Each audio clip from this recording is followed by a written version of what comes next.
Mr. President, women, as you have pointed out in your book, do not fare very well in most religions around the world. And at best, they are second-class citizens. At worst, they have been imprisoned, enslaved, tortured, raped, beaten, murdered. And I've had a lot of women say to me over the past years that I've done OnFaith, how could God let this happen? Does God hate women?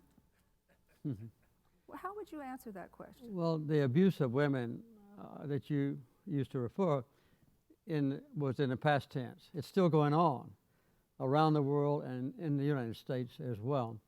And I would say that God does not hate women. I happen to be a Christian, and it would be a fruitless search to look through the scriptures and find one single instance where Jesus did not treat women either equal or superior to men.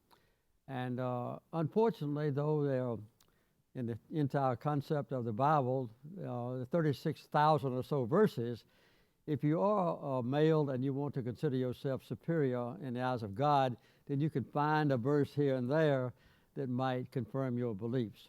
But when I have a problem of that kind, I teach the Bible every Sunday, as a matter of fact, in my local church, about half the time from a Hebrew text, the Old Testament, half from the New Testament. But when I get in a quandary about some comparisons that seem to be difficult, I turn to the words and actions of Jesus Christ.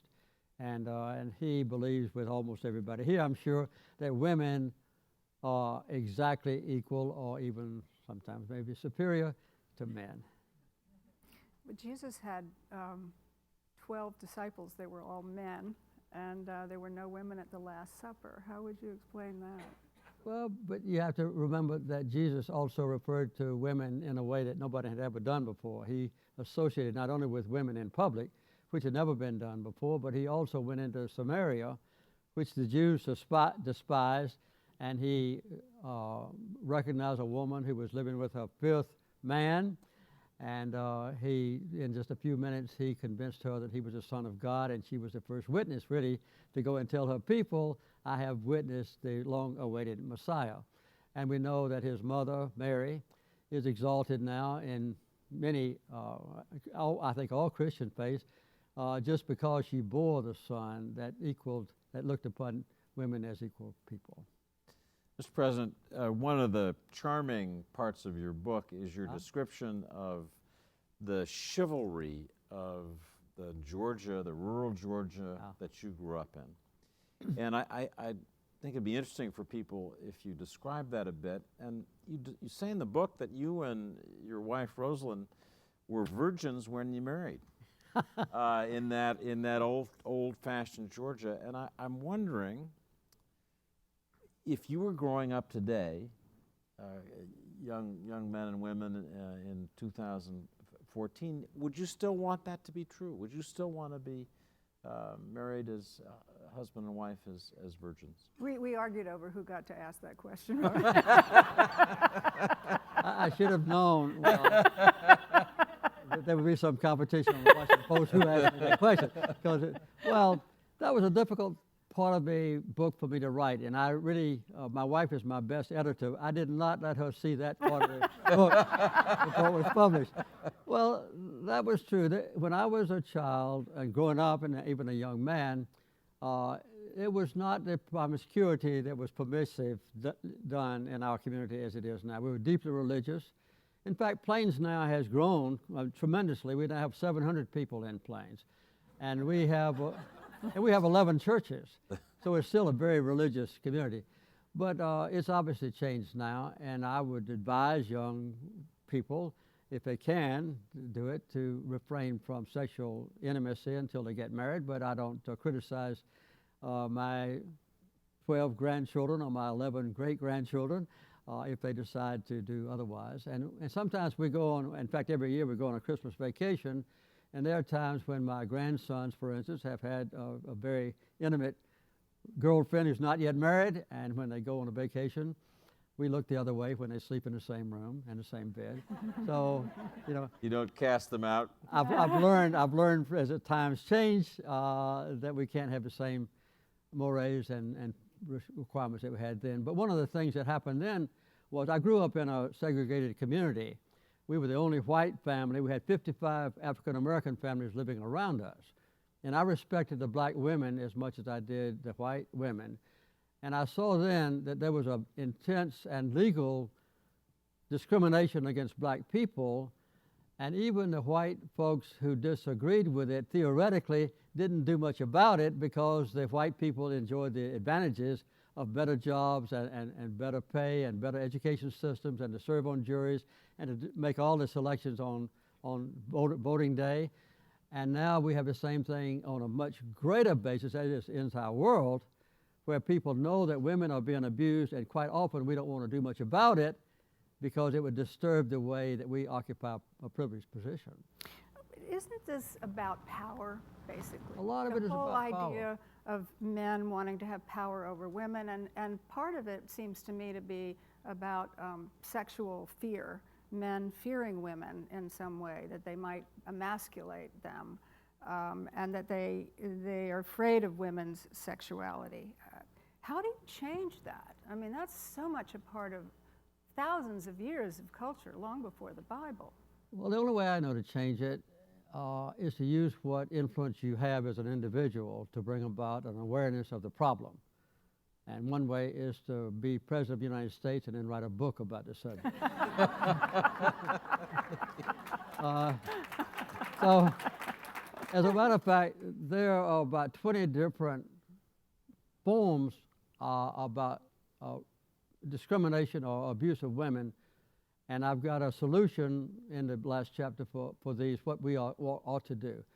And I would say a lot of the problem, I know you do a lot with religion, is because there is an interpretation in the Bible of superiority for men. And within major denominations like the Catholic Church, for instance, over a period of the last 17 centuries or so, since the 3rd century, it has been ordained by the men leaders of the Catholic Church that women should not be deacons or not be priests. And I've written Pope Francis about this and responded. I got a response that I was able to quote in the book, and he promised me, not because it was I, that he thought should be a greater role for women in the future in the Catholic Church. I was a very devout member of the Southern Baptist Convention for 70 years of my life. I was very active there.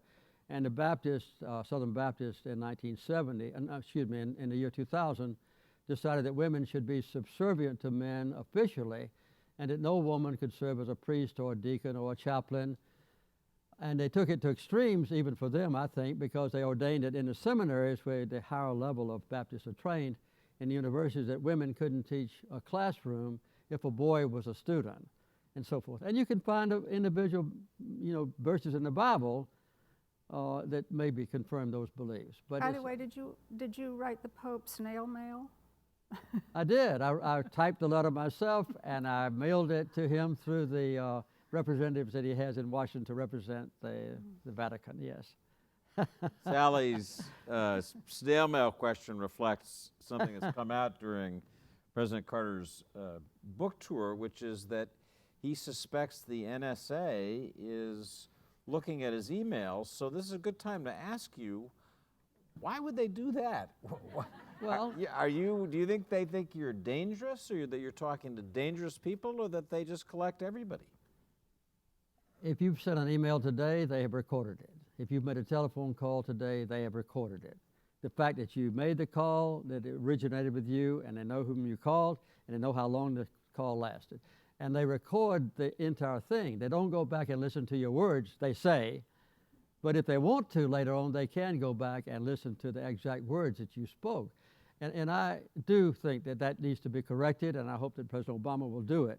I would like to see him do it by executive order, which I think he could, and I think there's going to be a delay and maybe an attenuation of his corrective action by the Congress. But anyway, that's what I have long for a good while known.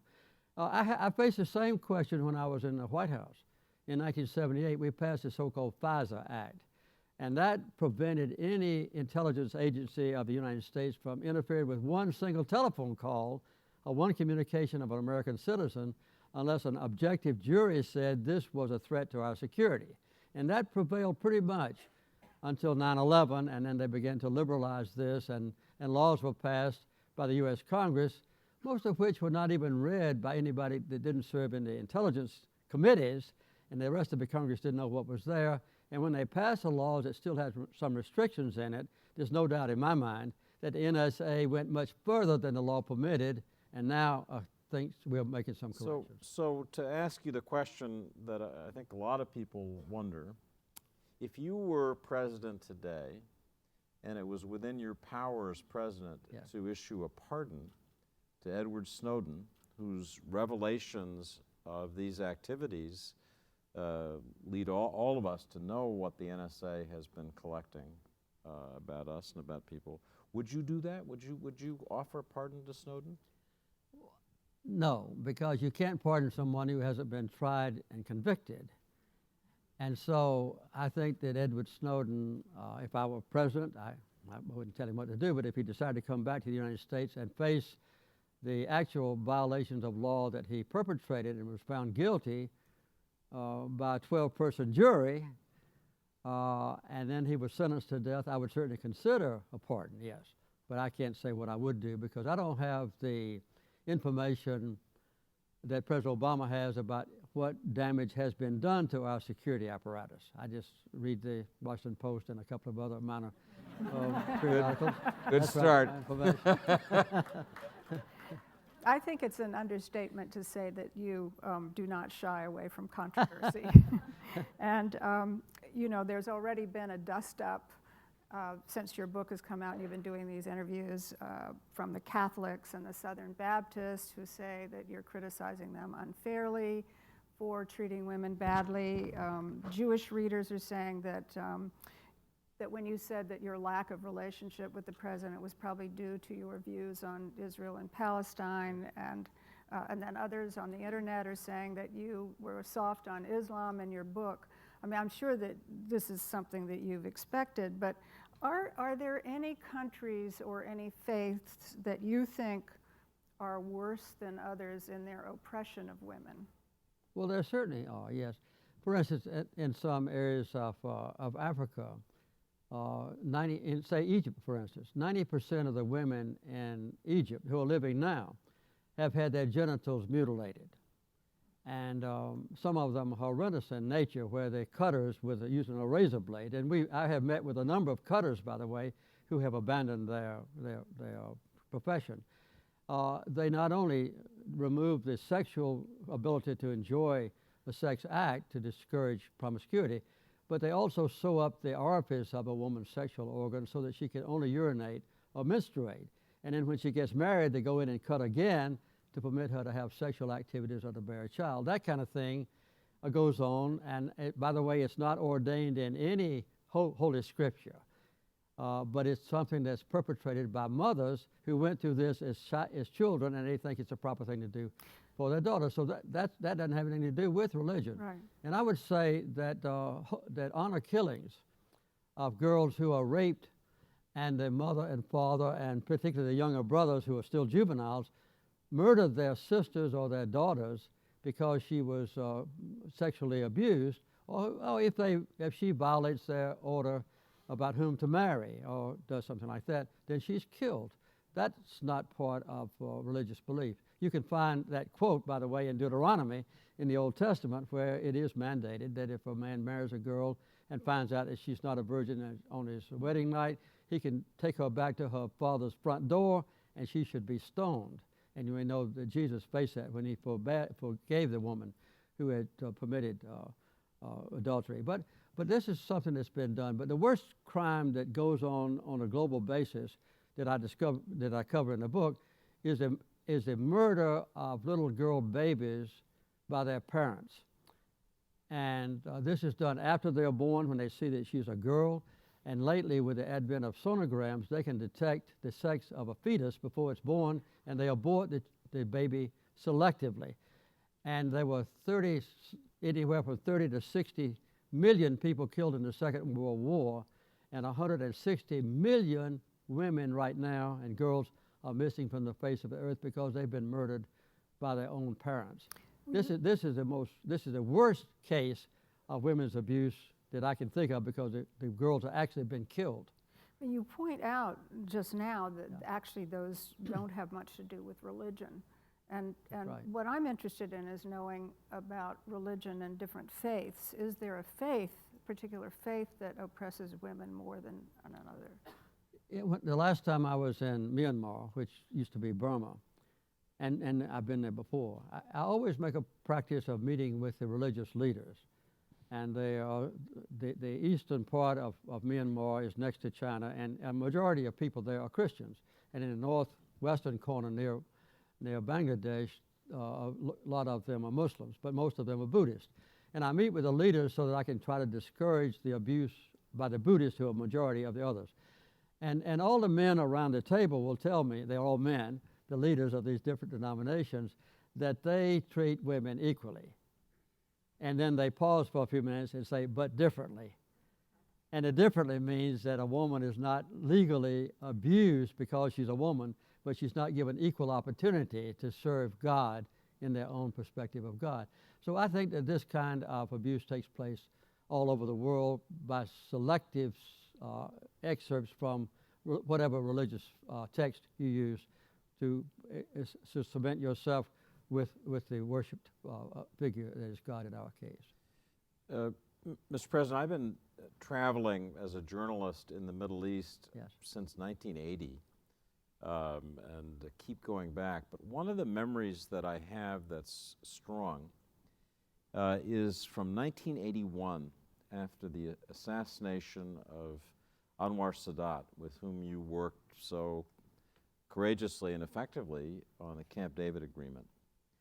And an Egyptian said to me after Sadat had been killed that it was shameful that Anwar Sadat let his wife, Jihan, dance with Jimmy Carter.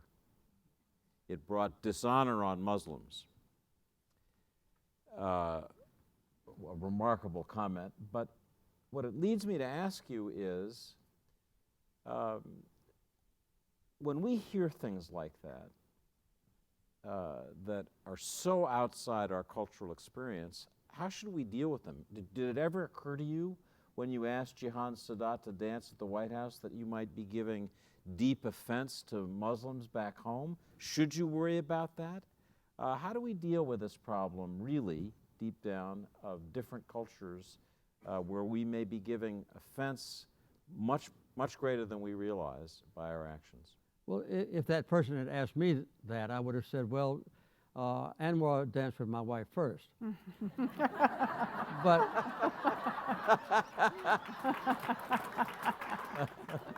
But one of the things that I mentioned in the book quite extensively, the Carter Center's had programs all over the world. And we have found out, to my discomfiture sometimes, that when I, as a well-meaning Westerner, go into a local African community and start criticizing the people about the basic civil human rights of their daughters not to be circumcised, I find that it's counterproductive, that it's much better for me to stay quiet and to let maybe our staff and so forth work with women in those committees and in those communities, and let the women decide on their own that they shouldn't circumcise their daughters. But for an outsider, particularly a Westerner who's a Christian, to go into a Muslim rural area and start telling the people, we know how to live, you should change your policies, it's worse than not doing anything. And I think the best thing for us Americans to do is to look at our own country, because here in this great country, we commit a lot of the crimes against women that I describe in this book. I'll just give you two examples very quickly if we have time, and that is two of the most revered institutions in America, the great university system and the military. I teach at Emory University, and if you go to any university in this country, including the deeply religious universities, they have horrendous abuse of women on the campuses. Sexual abuse on the campuses is horrendous, and it's not ever reported unless the women overcome the objection of the president of the university and the deans, who discourage any legalization of a rape. And a few boys on the campus that are inclined toward rape, when they get to be a university student, they know that they can do it and get away with it.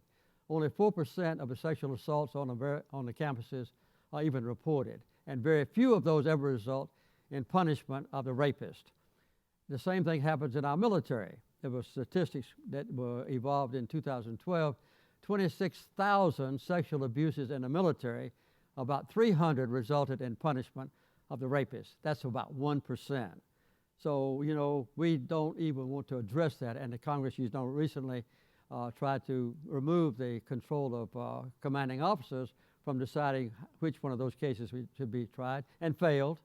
The commanding officers still have control, and the same thing applies on university campuses where presidents of the universities, no matter how enlightened they are, they don't want to bring discredit on their university. They don't want to allege or let the world know that under their leadership, sexual abuse still takes place. So we need to correct our own problems here at home before we look overseas. Does that mean that when we're talking about our foreign policy, and we're dealing with a country like Saudi Arabia, which does oppress women, women aren't allowed to drive, they have to cover up, they have to be escorted by a male. And they can't vote, and never have voted in. So and they can't vote. No. Do we just overlook that? I mean, you were in the forefront of the human rights movement early on, and obviously this is a human rights issue throughout the world. So how do we deal with our allies who are in fact oppressing women?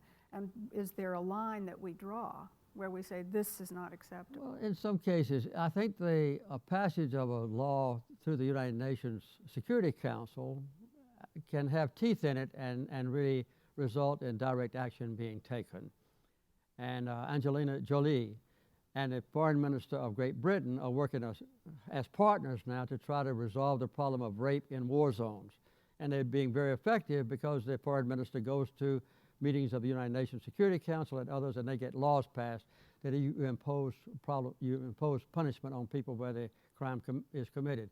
The United States passed a law a few years ago referring to the International Violence Against Women Act, AVAWA, and we didn't go all the way, but we did pass enough to require the State Department to assess every year the degree of slavery that exists still in the world. And slavery is much more prevalent now than it ever was during the 19th century. It amounts to about $32 billion a year. And the last report that I read from the State Department, which is the last one they issued, by the way, they estimate that 800,000 persons are sold across international borders every year into slavery, and that 80% of those are girls being sold into sexual servitude. In the United States, they estimated, this is the State Department figures, that 100,000 girls are sold into slavery in this country. And Atlanta, by the way, is the #1 trade post for this sexual slavery. We have over 200 girls sold every month in Atlanta because we have the greatest airport, the busiest airport on earth, and we get our passengers more from the southern hemisphere than, say, New York or Washington would or Chicago. And you can buy a girl in the South for about $1,000, a pimp can or a brothel owner. Whereas if you get a girl from Europe or from Eastern Europe, she costs between $2,000 and $8,000. And so most of the servitude in this country that relates to women is for the sexual trade. And we don't do anything in this country about prostitution. And a lot of people assume, well, all of the prostitutes want to be prostitutes. They don't. They're put in there and then they're enslaved until later. And we don't do anything about it. In fact, there's not a house of prostitution or a brothel or a whorehouse in America that the officials in that city don't know about it being operated. And the local police obviously know it because they walk back and forth across the street. So the police are either bribed or they look the other way or they're given free sexual privileges. And I know that prostitution is the oldest sin and that sort of thing, but Sweden, for instance, as I mentioned in my book quite extensively, Sweden has tried an experiment that works. It's worked now for about 8 years. And other countries in Europe are emulating Sweden. What they do is they make a crime to have a brothel, to be a brothel owner or to be a pimp or to be a male customer of a female prostitute. They don't punish the prostitutes. And this, in our country, we do just the opposite. There are 50 times as many prostitutes arrested in America as are brothel owners or pimps, and practically no male customers. And the Swedish model has really worked. So we just don't, want to change the present situation. And I hope that this book and other things will help to correct those problems. Mr. President, I want to ask you about a problem you've been working on literally since the day you became president, which is the Israeli-Palestinian problem. Yes. It's one that's controversial. It's brought great controversy to you. Your recent book, Palestine, Peace, Not Apartheid, upset people, not least because of the title. I heard about it. I bet you did. But as you know, this administration is making that push for peace again. I'd have to say most of the pushing has been done by Secretary of State John Kerry. Right. And President Obama has been relatively uninvolved. I noticed that. And so I want to ask you to speak out about that. You were personally, intensely involved in every minute of that peacemaking. And I'd like to ask you, what are you, I take it you're dissatisfied with President Obama's lack of personal involvement. What should he do? And we really are on the edge now. This really is a make or break moment. What should he do to try to bring this dream you had back in the 1970s closer to being reality? Well, I have fairly easy access with the Secretary of State. John Kerry has been a personal friend, and I've pretty well agreed with things before he became Secretary of State. In fact, the morning of President Obama's second inauguration, John Kerry and his wife came to my hotel room, and we spent about 2 or 3 hours, 2 hours as a matter of accuracy, talking about international affairs. This was one of them. As you know, President Obama had played very little role then, except to make a speech, beautiful speech in Cairo, and then he later said the 67 borders should prevail with minor modifications. But then he had been pretty well quiet about it. And I was very happy when John Kerry adopted that goal of his own to try to negotiate between the two. And I communicate with him on occasion. I met with him personally. I won't go into detail because it's one of those things that I don't want to get involved with as a criticism of the president. But one of the last things I said was that I hope that when John Kerry comes out with his so-called roadmap, that it will not deviate from long-standing international law that was approved by Israel in 1967 and by the United States, and this permeates the entire European community on a unanimous basis. And all the Arab countries have adopted it, and that is basically that the 1967 borders would prevail, that there be two states, Israel and Palestine, living next to each other, and that there can be some minor modifications of the border to accommodate the settlements close to Jerusalem, and then the Palestinians have their own state. Well, this is something that I hope can be done. And my hope is that the United States will be very forceful in putting forward an accurate and fair so-called roadmap, and that the President will put the full force of the United States government and his own personal force behind the roadmap when it's promulgated. The Palestinians have declared publicly, I meet with them regularly, that they don't insist on any sort of military or military capability. They're perfectly willing for the entire Palestinian state, that is the West Bank and Gaza, to be completely covered with peace forces from the United Nations or from the United States and so forth. But that's what has to be done. And I think that the so-called right of return has to be modified. I can't imagine that it would be advantageous for anybody if a large number of Palestinians move back into Israel itself. They might be compensated in some way in a reasonable fashion, but I think that we should let the Palestinians who want to return to the West Bank and Gaza do so, to the new Palestinian thing. So it's too complicated to answer in a brief period of time, but I think that's what should be done. I hear you saying that unless President Obama himself gets more involved, this will fail. Well, he doesn't have to be involved in a negotiation, but he has to make sure that once John Kerry comes forward with what I'm sure will be a roadmap approved by President Obama, that he lets the whole world know this is the United States position, and we will insist on its being honored. And before we leave this area, I want to ask you, I think if if an Israeli were sitting in our audience today, that person might reasonably ask, why does President Carter use words like apartheid that are going to offend and upset us? And Israelis would say are not accurate. And we may have a lot of problems, but we're not South Africa under that government, and we're not going to be. So how would you answer that? Somebody said, this is deliberately provocative and hurtful to us. Why does President Carter do that? David, you're probably the 5,000th person that's asked me that, including Israelis when I go there and Jewish Americans. And I point out the name of my book, Palestine, Peace, Not Apartheid. And my point was, and still is, we need to have peace so that we will not have apartheid.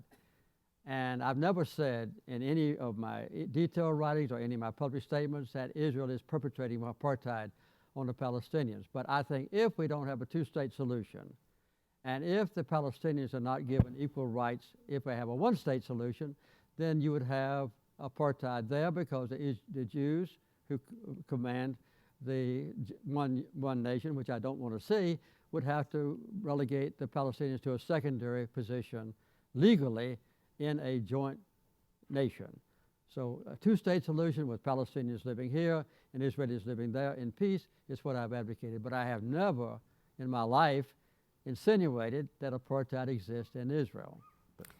Thanks. Given the fact that we're talking about controversy. I've heard about it. Go ahead. Well, you left the Southern Baptist Convention because they would not allow women pastors. They wouldn't, as you pointed out earlier, they wouldn't allow women to teach if men were there. Women had to be submissive to their husbands. I want to know a little bit about your evolution, because you went to the Naval Academy, you married a beautiful young woman, you had a very traditional marriage. I mean, you became governor, she didn't, you became president, she didn't, she was the wife and the helpmate and the mother, all of that. At what point did you sort of wake up one morning and say, oh, my wife may be as smarter than I am. Women actually are equal. And what drove you to, was there a moment when you realized that? I mean, what drove you to leave the Southern Baptists? Because that had to have been very difficult for you and very painful for you to go against your own church and your own people. Well, let me say quickly that Rose and I went to the same high school. We were born in the same town. When she was born, I lived next door to her. I was 3 years old when she was born. And she was valedictorian of a high school class at Plains High School. I was not valedictorian. So I knew from the very beginning she was smarter than I was. And, but I was a very active member of the Southern Baptist Convention. My father was a deacon before me in the same church. I was baptized in the Plains Baptist Church. And I began to teach Sunday school classes when I was a midshipman at the Naval Academy when I was 18 years old. I'm 89 years old, so I've been teaching Sunday school classes for 71 years now. I've been through the Bible I don't know how many times and taught. And now we have a very small church in Plains, and we have women deacons and women pastors in our church. My wife is a deacon, by the way. So I came to the realization that I needed to change from the Southern Baptist Convention to a more moderate Baptist church without any real anguish on my part. And I tried for about 20 years, from the time I left the White House until the Southern Baptist Convention took this policy in the year 2000, to bring the two disparate and some increasingly antagonistic groups of Baptists together at the Carter Center. And I had 2 meetings at the Carter Center with the leaders of the Southern Baptist Convention. And as a matter of fact, 7 other participants turned out to be presidents of the Southern Baptist Convention itself, the top person in the Southern Baptist Convention. So I have a very happy life now as a more moderate Baptist. And the church where I was baptized is right down the street. Plains is a very tiny town. And the Baptists in the Plains Baptist Church and the Baptists in my Maranatha Baptist Church are very harmonious. But wasn't it painful for you to In a break way. away? I mean, did the guys sort of turn against you and say, you know, you've let the side down? I don't think it hurt the Southern Baptist Convention much when I withdrew. You know, I issued a press release, and as a matter of fact, to be technically accurate, individual human beings are not members of the Southern Baptist Convention. A church congregation is a member of the Southern Baptist Convention. And if you make a financial contribution to the Southern Baptist Convention, you are considered part of it still. So we never have made any division between our church and the Southern Baptist Convention. We give part of our offering to the missionary program of the Southern Baptist Convention. We give the other half of our offering to the more moderate group of Baptists. When you talk to these men, whether Catholics who Yeah. don't allow women to be priests, say you talk to the Pope, or you talk to a Grand Mufti, or a rabbi, or the head of the Southern Baptist, how do they explain their insistence on keeping women down? I mean, would you consider this Christian? Yes. In the largest sense of the word? Is it Sure. Christian for them to do what they're doing? I disagree with them, but you know, in my own little tiny church where we have about 35 active members and we have hundreds of visitors come every Sunday to hear me teach, you know, the curiosity of a politician teaching the Holy Scriptures attracts a lot of people. But even in our own little congregation, we have differences of opinion. You know, should we put on a new roof? Or should we wait another year? You know, or who should do this or that in the church? We have some differences. So I learned as a Christian, and Jesus learned in dealing with his own disciples, that you have differences of opinion and you don't turn against somebody just because they have a different belief from you. But I have a good relationship with some of the Islamic leaders. In fact, I would say the preeminent leader of the Sunni Muslims has worked very closely with me on this very book, the Grand Imam of Al-Azhar. He's the president of a university in Cairo that has 120,000 students, and he's also the spiritual leader of the Sunni Muslims, who comprise, I think, about 3/4 of all the Muslims on earth. And he has just participated in a conference in Alexandria at their great library there on this same subject because we have to organize it. And Karen Ryan, to whom I dedicated the book, was there and attended on our behalf.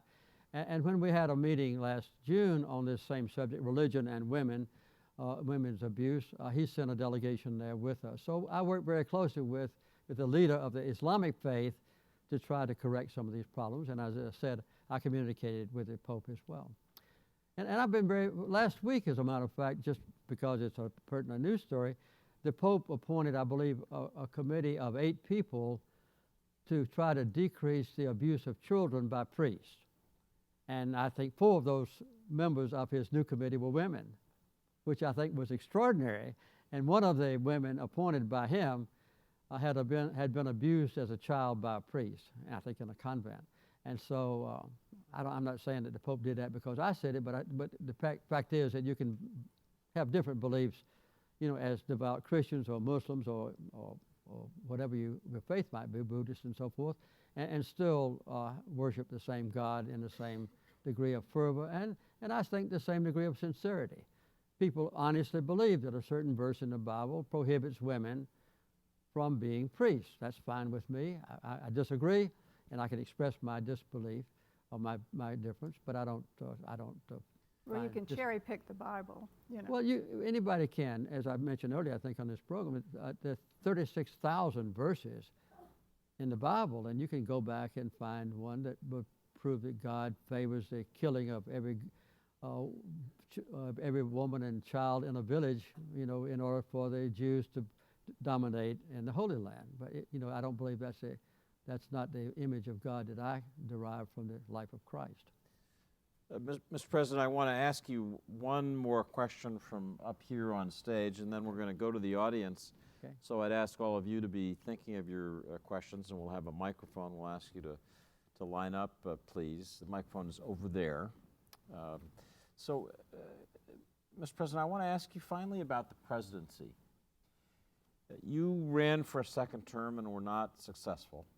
And I know that must be a frustration for you as you look back. I can see you're a good historian. Yes, indeed. The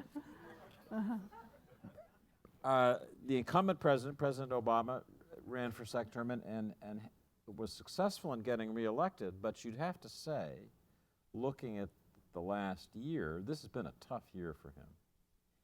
He's just getting pounded 24/7, it sometimes seems. This latest period with Russia seizing the Crimea is an example. I want to ask you, reflecting on what it is to be president, what thoughts you have about how President Obama could be successful in his remaining less than 3 years now. I'm sure you've thought a lot about what you would have done in a second term. You've thought, here's a man who has that second term, but it isn't going very well. I think we'd all be fascinated to know what advice you'd offer President Obama in this time. Well, yeah, I'm not qualified to give him advice on modern day affairs. I've been out of office now for 35 years or so. But, you know, just take, for instance, the issue that you just addressed in Europe, I think just a couple of days ago. I think that the entry of Putin's forces into Crimea was preordained.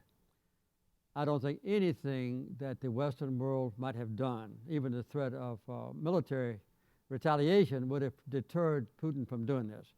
Because the Russians, I know them very well, they always have considered Crimea to be part of their country. And I think a majority of the people in Crimea felt that they were part of Russia as well. So that was an inevitability. But I think that Putin has to be stopped now. And there you come to a parallel between what I faced and what President Obama faces now. On Christmas week of 1979, when I was president, Brezhnev ordered Soviet troops into Afghanistan. And I had to decide what to do about it. It was during the Cold War. And I did a number of very strong things, as strong as I could possibly think of. I withdrew my ambassador from Moscow. I declared an embargo against the Soviet Union. We began to arm secretly the freedom fighters in Afghanistan and give them weapons that they could use to deter or deflect the invasion. We used all Russian-made weapons that we got from Egypt and Saudi Arabia and so forth in that respect. And I issued a statement that was called by some the Carter Doctrine that to Brezhnev directly. If you go any further than you have gone already, we will respond militarily, and we will not exclude any weapons at our disposal. And that was about as strong a warning as I could possibly give. And I meant what I said. And I think Brezhnev knew that I meant what I said. They never went any further. And eventually, as you know, Gorbachev withdrew them from Afghanistan in somewhat of defeat or disappointment or disgrace. So I think we have to be strong in taking a stand, make sure we are taking a stand on justifiable and enforceable grounds. And I believe that President Obama has just as much fortitude and wisdom, maybe more so, than I had when I was president. So just to ask the obvious question, should President Obama be saying to President Putin in Russia, if you move further, we understand your argument about Crimea, but if you move further across the border of Ukraine, an independent nation, into Moldova and Transnistria, the United States and its allies reserve the right to respond in whatever way they choose with use of military force as obviously a possibility. I think that the warning of our using our own military forces would be maybe excessive. I'm not trying to tell President Obama what to say. I hope I can say this 3 or 4 times. I'm not trying to give him advice. But I think that it certainly would be legitimate and maybe advisable for President Obama and NATO forces as well, as many countries as possible, to say we are going to make sure that the Ukrainian military are fortified, and we'll give them whatever weapons they need to defend their own country. My guess is, knowing about Putin and knowing about Russians, since I was there earlier, I think that Putin is not going to do this. I watched with great attention last week when he gave his speech, and he said specifically, we're not going to take military action in eastern Ukraine, as you well know. I think what Putin is going to do is to seduce the eastern Ukrainians who are in a Russian-dominated area to look with favor on Russia and try to convince them that they're better off dealing with Russia than the Western European countries, with favorable grants and loans and trade agreements and easy movement back and forth the two international borders. I think he's going to do everything he can to convince them by persuasion and by demonstration, you're better off with me. And that's legitimate. So we can have a competition, I hope completely peacefully, between Western Europe and the Western countries and Soviets about what part of Ukraine goes which way. So I want to invite the audience to make their way. We already have a line behind the microphone. And so let me ask the first person in line. Let me just say, we have relatively short time, so I want you to keep your questions brief. Make sure they're questions. And if people start making speeches with apologies, I am going to cut you off because we just don't have enough time. So please identify yourself. Go ahead. No problem. Thank you, President Carter, for being here, and thank you for your model of authentic leadership and putting your influence and your power into making the world a better place in many areas. So thank you very much, and to Rosalind. Thank you. My question is literally power. Renewable energy is empowering women in various parts of the country, in various parts of the world and the country. For example, there are women in Bangladesh and India exactly, and in rural areas in particular, where women are developing solar technologies and completely reversing a patriarchal society and taking economic development to another level. How has the Carter Center elevated that, participated in that, empowered that, and facilitated a greater use of that dynamic, because it can really change the socioeconomic structure and lead to women's empowerment in a nonviolent and economically sound way? Good question. Thank you. Well, in the book, I have a whole chapter, maybe a little bit too long of a chapter, about what the Carter Center has actually done and how we have related to women in the most sensitive and deprived areas of the world to utilize their own talent and ability. And you might want to read the book to find out about that. We've dealt primarily with the health issues. The Carter Center last year treated or supervised the treatment of over 36 million people in the world, mostly in the developing world. And we found out when we go into a village, for instance, individual villages in Africa, mostly in the jungle or in the desert areas, that the women are the key people in dealing with the correction of a health problem. They're the ones that are responsible for the family sanitation. They're the ones for training their young children how to wash their face to prevent blindness. They're the ones that are trusted by their neighbors to spread the word to adjacent families if they learn how to deal with a particular health challenge. And so we have found, too, that leaders in those countries are quite receptive to our suggestions. For instance, we went into Ethiopia, which now has a population of about 82 million people. They had very few doctors or nurses in that community, and the Prime Minister of Ethiopia asked me personally if I would train some of his health workers. And we have completed a training program now of 32,000 health workers. About 7,000 have the equivalent of a registered nurse or physician's assistants, and about 27,000 are LPN equivalents. They've never come out of Ethiopia to be trained. We've trained them all there in Ethiopia, and now there's one trained health worker for every 2,500 people, all of whom are women. And this was in a society that formerly would not trust a woman to take a leadership role in energy or in finance or commerce or education or healthcare. So that's the kind of thing that we have done in 79 countries around the world and on which we're still working. And we try to convince the parents, for instance, who will kill a baby daughter because they want to have sons instead of daughters. We're trying to convince them, if you will just invest a little bit extra food and in education in your daughter, when she gets grown, she can support you in your old age better perhaps than your sons would do. So that's the best way I know to prevent this massive murder of baby girls that afflicts me and my conscience so much. But I think that that's what needs to be done to convince the local people your daughters can be a great investment for you, and they also can resolve problems that your son and men just can't do of an intimate nature like health care. Yes, sir. Hi, I'm Gary Hall from the National Cathedral. Gary Hall, Gary Hall is the dean of the National Cathedral. I should dean. say to people who don't know that. Hi, Dean guy Hall. I'm a guy who hangs out at the National Cathedral. Mr. President, I came to hear you during the campaign of 1976, and you happened at that campaign appearance to give an extremely interesting analysis of the thought of Reinhold Niebuhr. Yes. And what I'm interested in, what you think today the appropriate role of the faith community is in public policy and public life. We are all familiar with faith communities that exercise a lot of leverage or serve as pressure groups, but does the faith community have an appropriate and authentic role in the development of public policy in our public life?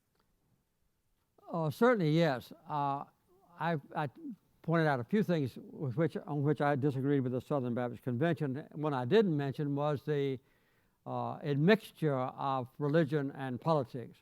I was taught by my father and still believe that we ought to have a total separation of religion and politics. But the Southern Baptist Convention, as you know, has allied itself with the Republican Party, the more conservative elements of the conservative party.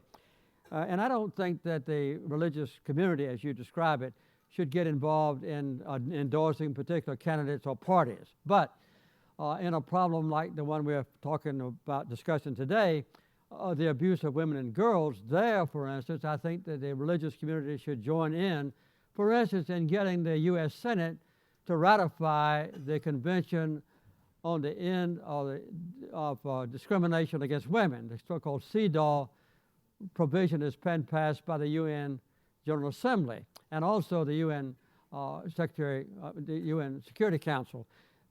Most countries on earth have adopted this, which is kind of a declaration of human rights for women, but the United States Senate refuses to ratify it. And there's another element that I mentioned earlier, and that is the Violence Against Women Act that has been adopted by many countries. The international version of that calls on the United States and others to be involved in enforcing the law. The Congress has so far failed to pass it. So that's two examples that I can mention immediately where the religious community should play a major role in trying to encourage the end of discrimination against women. And as you know, in this country, slavery is another major issue that hasn't been adequately addressed by the Congress. I think there again, we can take a stand against human trafficking or slavery, which is still pervasive in the United States itself and can be sharply attenuated by action of the Congress. Another fourth thing that I'll mention very quickly is prostitution. I think that we should adopt the Swedish model of punishing customers of women and pimps and brothel owners instead of punishing the women who are the sexual slaves inside the United States of America. Those are the kind of things where the religious community can help to resolve this abuse of women. Thank you. Yes, sir. President Carter, my name is Wade Channel. I'm in the gender office at USAID. I think of you from 1973, in fact, when I was a high school student in Atlanta. And thanks to you, I ended up in Brazil with your wife and 150 other Georgians for 2 weeks. And I'm here 60 countries later thanks to you. And I thank you for that. Thank you. My question is, building on what you've just said and the various issues about the abuse of women, we seem to have a culture of denigration that is part of, it's a subculture throughout the world. And it seems to me that of the many various factors, one of the driving factors there is the expansive spread of pornography. Yes. And I'm wondering if you could comment on that and what can be done to perhaps staunch that flow, especially given the constitutional rights that are perhaps equal to religious freedoms in this country for pornography. Thank you. That's a question I don't think I know how to answer because, you know, we have freedom of speech in this country, and I don't want to advocate censorship of what's shown on late night or even early night television these days or what's shown in American movies. So I wouldn't advocate any direct action against that. Let me take a parallel thing to try to answer your question. My wife is a world champion, I would say, of mental health. And one of the greatest problems has been the, I'd say, improper presentation of mentally ill people as violent and a threat to society. And Rosen has tried for many years, for 4 decades as a matter of fact, to remove the stigma from mentally ill people and to show that those who have a mental illness can be treated and live a completely normal life, and they are not to be feared in society. So there, she and I, for instance, have been to Hollywood, and we've met with people who come to Georgia to make movies, and we've tried to encourage them to avoid that kind of denigration or stigmatization of people who have mental illness. And Rosen now has a worldwide program of training journalists on how to present mental illness in a most enlightened and fair way. And so this is having a major beneficial impact. So I think it's more of a matter of education, of maybe how much pornography results in a direct human abuse of women and girls. That's the best approach, and not any kind of censorship. So I want to take 2 more questions, the next 2 people in line, and we'll ask you to ask the questions in succession briefly, and then we'll go back to President Carter. And I'll try to give you brief answers too. President Carter, my name is Johnny Dorsey. I'm a graduate student. I want to thank you for shining a light on the rape crisis on college campuses. But I want to ask you also to say a bit about what you think needs to be done. I tried hard to work on this on my campus and found it to be one of the thorniest, most difficult issues I've ever dealt with. I know, it is. So what do you think universities and civil society organizations and the government can do to address this crisis? Good, and let's take 1 more question, and then we'll be done. You want me to answer that? No, sir, just hold off. We'll take this question, and you answer both.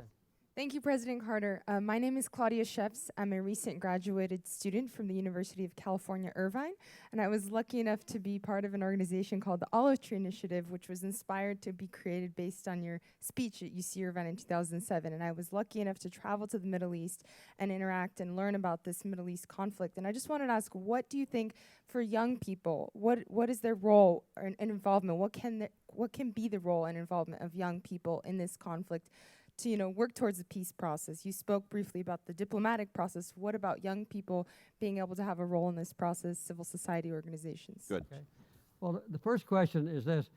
Emory University, where I have been a professor for 32 years, the president there has adopted this issue of sexual abuse on the campus in a very aggressive way. And he's utilized a section of the Education Act that was passed, by the way, when I was president, that had Title IX in it. And that Title IX was originally designed to let women have an equal chance at sports. But now that act has been interpreted to provide protection for women from sexual abuse. And the federal government has now the authority to withhold federal grants to a university, even for basic research or whatever, if they don't take corrective action against rapists on the campus who now rape with impunity. So I think that any university that's willing to do so and face this question can be effective. On the Emory campus, though, since they've initiated this new policy of more encouragement of women to report rapes, now the Emory is having to suffer from being the university in America that has the most reported rapes on its campus, which is hurting the university. But if all universities would do that, it would be effective. So I think getting the federal government involved, but mainly taking the initiative from students and faculty, is the best approach. As far as young people are concerned in the Middle East, this is a very important question. When I wrote my book that was mentioned earlier, Palestine Peace, Not Apartheid, I might emphasize it, not, I got the Nobel Peace Prize earlier, and I saved some of the money. And at Brandeis, which is a heavily oriented toward friendship toward Israel, I helped to organize a group of students that go from Brandeis every year to Israel and to the West Bank, and it actually would take about 14 or 15, and I would pay part of the expenses, and they would go and spend some time in Israel and spend some time among Palestinians to learn both sides of the same controversial issue. And we've done this in other colleges around the country where I put in a maximum of $25,000 to help with the travel expenses and so forth. And I think that's had a beneficial effect. So I would say, if you're interested in doing something about the Middle East peace process, get about 12 or 15 of your classmates, maybe get a couple of professors to go along if you like, and then go to the Holy Land and actually learn from the people involved what is the problem and how it might be overcome in the West Bank and Gaza and also within Israel itself. Mr. President, we're going to wrap this up. One last question. This is obviously an incredibly complicated problem involving billions of women, and religion is obviously a major issue here. If you had to name one thing that you thought was the worst atrocity or the worst problem concerning women in the world, what would it be, and what can be done about it in 25 words or less? What is your next move? Well, I want the Carter Center to be the focal point for everybody that reads the book or listens to this program to say, what can we do to help you? Or we already have an organization that's trying to protect women. How can we be partners and make our double voices be more effective than our single voice? That was what I hope to do in the future. And Karen Ryan, who's in charge of this program, is on the front row. I would say that the most horrendous abuse is what I mentioned earlier. That is the murder of little girl babies or embryos because the parents want to have boys in their family if they have a limited family size, either ordained by the government or because they can't support a bigger family. And that can be done, I think, by making sure that the people know that their daughters can be productive in the future, taking care of the family, and by educating women. And this should be a crime for parents to murder their children. But quite often the government, say of India and of China, have basically encouraged parents, or certainly not discouraged them from strangling their babies when they're born. There's a movie that came out last November called It's a Girl. I saw it advertised on the side of buses in major cities. And there's one woman there from India who, without any shame, says that she strangled 8 daughters when they were born because she couldn't afford to feed them or put them through an educational process. And that, I think, is the most horrendous statistic that has been proven. So that's a way I say. But I think if the world would just know that girls, if they are nurtured as well as boys, can be equally productive, equally supportive of their parents in their old age, maybe even more so, that would help to attenuate, certainly reduce this incidence of legalized or encouraged or condoned assassination of baby girls. Mr. President, thank you very much. Thank you, Mr. President. Thank you.